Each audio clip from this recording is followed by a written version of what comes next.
Let's have a look at text number 2. It begins with La llegada de mi mamá fue muy traumática para mí. The arrival is what we have here, la llegada, and you can see how this is related or comes from the verb llegar, to arrive. Then we have fue instead of era for the word was. Remember that we always have 4 choices for the word was. Now this is an event, right? Something that happened, a dot. So this is why it goes with fue instead of era. And then we have the word traumática, ending in A to match what it's describing. So the arrival, la llegada, was traumatic. Traumática para mí.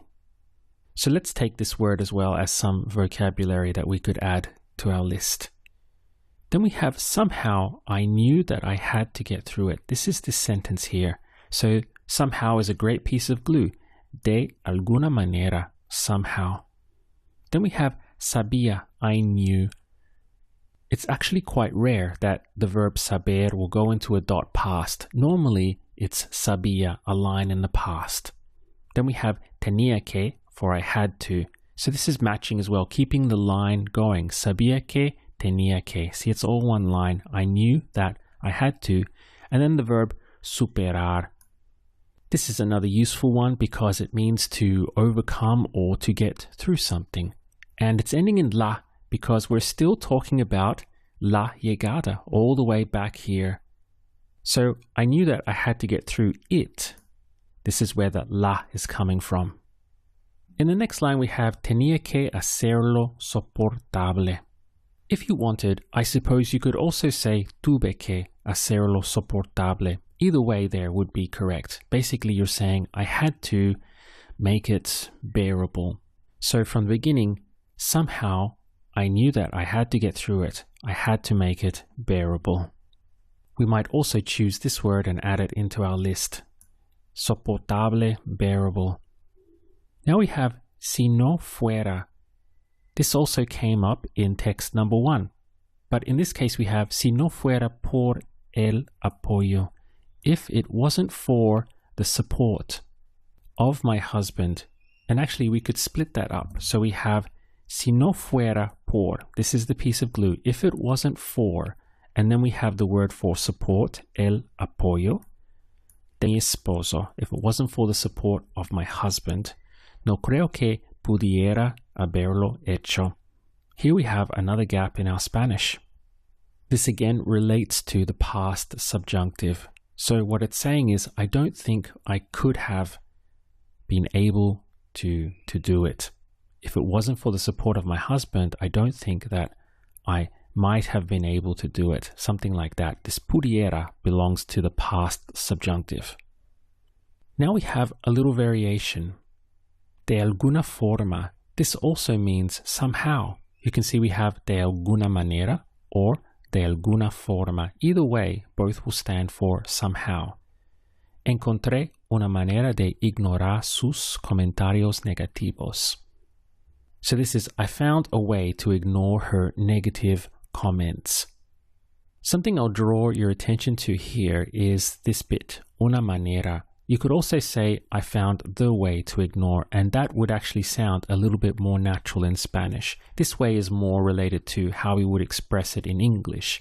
I found a way, encontré una manera. But native speakers would probably go with encontré la manera de ignorar.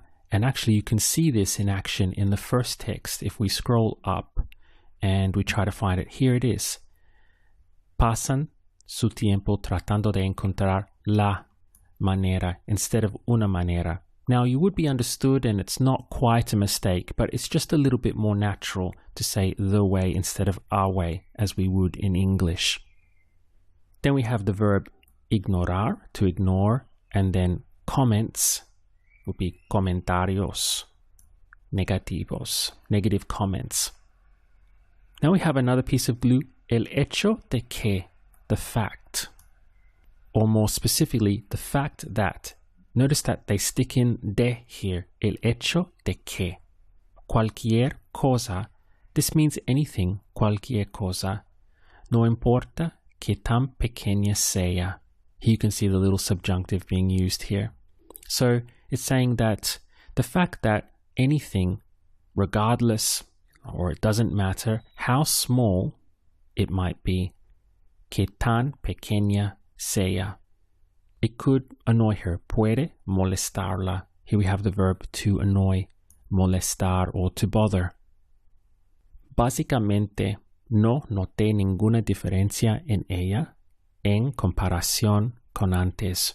So we have basically, básicamente, I didn't notice, no noté, this is a dot again, ninguna diferencia, any difference, ninguna diferencia in her, in ella, in comparison with before. Now in English we would simply say I didn't notice any difference in her from before. And so if you were to say desde antes, do a literal translation there, that would sound wrong in Spanish. Instead, the correct way is to extend it out. So in comparison with before, en comparación con antes. So this again is a noun, the comparison, comparación. We have finally, I tried my best, but even all of that didn't make any difference. So I tried my best. Hice lo mejor que pude. Notice that the structure is different. In Spanish, they will say, I did the best that I could. Hice lo mejor que pude. Whereas in English, we would simply say, I tried my best. So the Spanish is a little bit more extended. Now we have something else from before cropping up again. Incluso. But even all of that, pero incluso todo eso, no hizo ninguna diferencia. It didn't make. Here we have a dot past. It didn't make any difference. Ninguna diferencia. Also repeating here. The bullet points below here are giving you different options for this final phrase. You'll find that there's almost always different or multiple ways that you can express the same thing in any language. So this is just an example of other ways that we could also phrase this last sentence here.